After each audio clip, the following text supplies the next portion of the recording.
Здравствуйте, с вами канал Просто Любовь.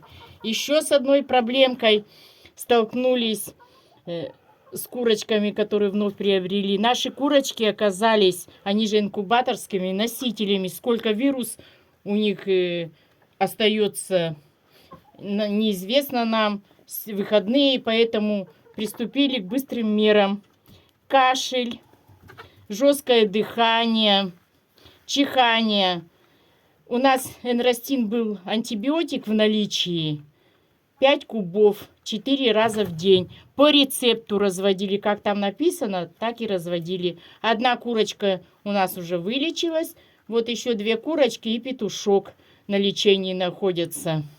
Очень все как бы удачно. Всего вам доброго и хорошего. До новых встреч!